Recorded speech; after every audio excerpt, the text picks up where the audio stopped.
नमस्कार मंडळी, आज आपण करतोय खानदेशी पद्धतीने मेथीचे तेल गुळाचे लाडू। हे लाडू जरासुद्धा कडू होत नाही।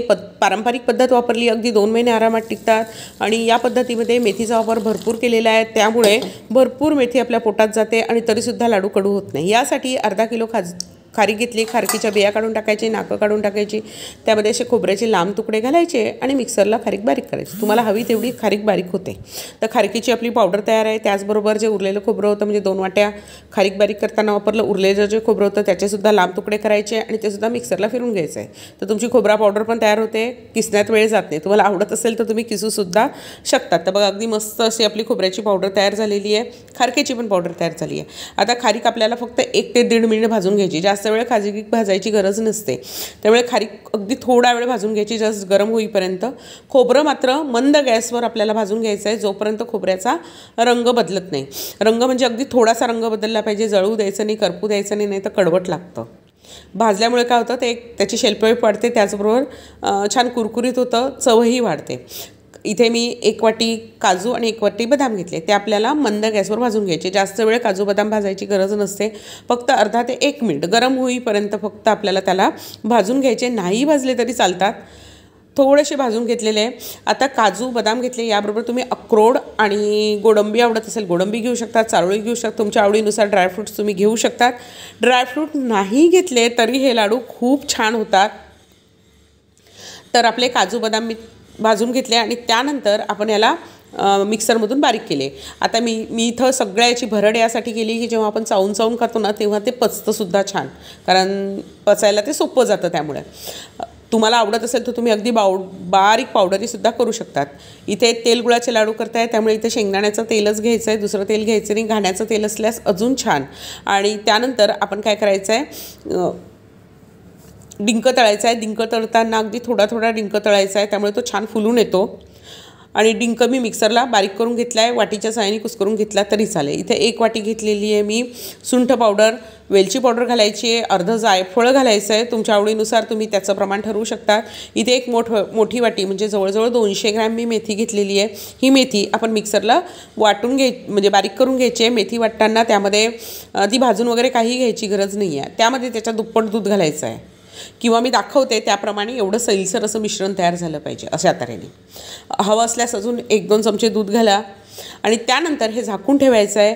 मी रात्री ठेवलेलं आहे आणि दुसऱ्या दिवशी लाडू केले, म्हणजे 12 ते 15 तास मी मेथी भिजवलेली आहे। एक 5 ते 6 तास कमीत कमी भिजवली गेली पाहिजे, अगदी 24 तास भिजवली तरीसुद्धा चालेल। तर बघा 12 तासानंतर माझी मेथी अशी झालेली, ती हाताने छान मोकळी करून घ्यायची आहे। बघा अशा तऱ्हेने मेथी मस्त फुलून आलेली, अगदी छोटा वाटगाभर त्याची मेथी तयार झाली, जवळजवळ दुप्पट मेथी तयार झाली त्याची। आता यामध्ये पाऊण वाटी मी घातलेले तेल आणि या तेलामध्ये आपल्याला लाडू भाजून घ्यायचे। सांगितल्याप्रमाणे तेलाच्या ऐवजी तुपाचा वापरसुद्धा करू शकतात। तूप आणि मस्त मेथी भाजायची। आता मेथी भाजताना आपल्याला विशेष काळजी घ्यायची आहे, कारण आतापर्यंत आपल्याला काहीही भाजायला त्रास झालेला नाही, फक्त आपण बारीक करून घेतलेला आहे। मेथी भाजताना मात्र मेथी आपली तेल सुटेपर्यंत, तिचा रंग म्हणजे पूर्ण तेल सुटेपर्यंत भाजायची आहे, त्यामुळे घाई करायची आहे। मध्यम गॅसवर आपल्याला मेथी भाजायची, 10-1 मिनिटांनी आपल्याला तेल सुटायला सुरुवात होते। जेव्हा ती तेल सुटायला तळत करते तेव्हा गॅसची पॉवर अजून कमी करायची आहे, कारण तिला तेल सुटायला छान पुरेसा वेळ मिळाला पाहिजे। त्यातून पूर्ण तेल सुटलं, पूर्ण दुधाचा अंश बाहेर गेला, तेव्हाच आपले लाडू कडू होणार नाही आहे। तर बघा आपली मेथी भाजली, पण अजूनसुद्धा ती ओलसर दिसते, तिचा रंग अजूनसुद्धा पिवळट आहे, त्यामुळे ती अजून भाजून घेणार आहे आपण। तर मी तुम्हाला दाखवते, अजून तेल सोडायला सुरुवात केली, त्यामुळे गॅसची पॉवर थोडीशी मी कमी केलेली आहे आणि मेथी भाजते। बघा बऱ्यापैकी तेल सोडलं आहे, परंतु अजूनही आपल्याला मेथी भाजायची गरज आहे। तर मी तुम्हाला दाखवते मेथी कितपत भाजायची आणि केवढं तेल त्यामधून बाहेर येतं।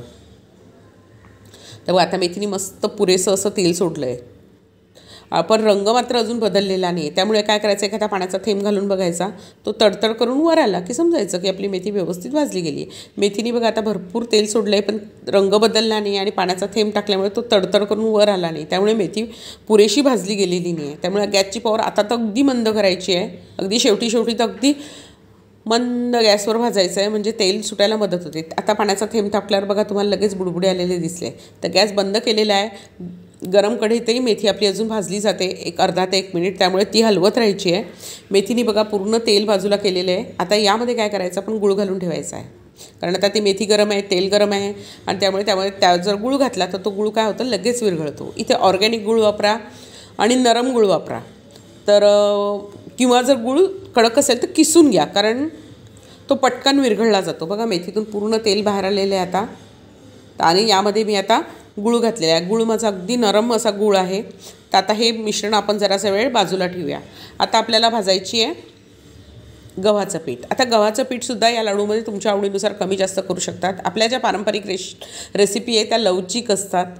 तुमच्या आवडीनुसार थोडंफार प्रमाण तुम्ही आवडीनुसार कमी जास्त नक्कीच करू शकता. तर इथे मी जेवढी मेथी फुलून आली होती म्हणजे 4 वाट्या मी गव्हाचं पीठ घेतलेलं आहे आणि 1 वाटी तेल टाकलं आहे. त्यामध्ये आपण भाजून घ्यायचं. कढई लहान पडली त्यामुळे कढई बदलली आहे. या आपलं गव्हाचं पीठसुद्धा रंग बदलेपर्यंत भाजायचं आहे आपल्याला. जोपर्यंत त्याचा खमंग वास येत नाही, छान रंग बदलला जात नाही, तोपर्यंत आपल्याला गव्हाचं पीठ भाजून घ्यायचं आहे. तर मी गव्हाचं पीठ छानपैकी भाजून घेतलं आहे. बघा मस्त असा रंग बदललेला आहे आपल्या गव्हाच्या पिठाचा. आणि पूर्वी हे 10-10 किलोचे अगदी लाडू केले जायचे. 2 महिने घरातली सगळ्यामध्ये, कारण एकत्र कुटुंब असायचे, बरेच दिवस हे लाडू खाल्ले जायचे. त्यानंतर आपण तेलगुळाचं जे मेथी आणि तेल आणि गूळ जे होतं ते पुन्हा एकदा गरम करूया. इथे फक्त आपला गूळ विरघळला पाहिजे, त्यापेक्षा जास्त नको. जर जास्त वेळ तुम्ही हे गरम केलं तर काय होतं, त्याचा पाक होतो आणि लाडू कडक होतात. त्यामुळे आपल्याला फक्त गूळ विरघळला पाहिजे, त्यापेक्षा जास्त नको. आता सगळे मिश्रण एकत्र करायचे. म्हणजे आपलं गव्हाच्या पिठामध्ये आपण ड्रायफ्रूट्स घालून घेऊया. त्याचबरोबर डिंक आपण एकत्र घातलेला आहे, वेलची पावडर सगळं घालून जाईल, गूळ घालायचा आहे आणि छान एकत्र करायचं. गूळ गरम असतो त्यामुळे तो कालथ्याच्या साहाय्यानेच एकत्र करून घ्या, नाही तर हाताला चटका लागायची शक्यता असते. आणि थोडंसं कोमट असताना आपण याचे लाडू बांधायचे. तसे हे लाडू बांधायला फार त्रास होतच नाही, परंतु एकत्र करून घ्यायचं आहे आणि मस्तपैकी लाडू बांधून घ्यायचे. रोज सकाळी मस्त एक लाडू खायचा आहे, नाश्ता करायची सुद्धा गरज राहत नाही. हव्या त्या आकारात लाडू बांधून घ्या. रेसिपी आवडल्यास नक्की लाईक करा, शेअर करा, सबस्क्राईब करायला विसरू नका. रेसिपी पूर्ण बघितल्याबद्दल खूप खूप धन्यवाद.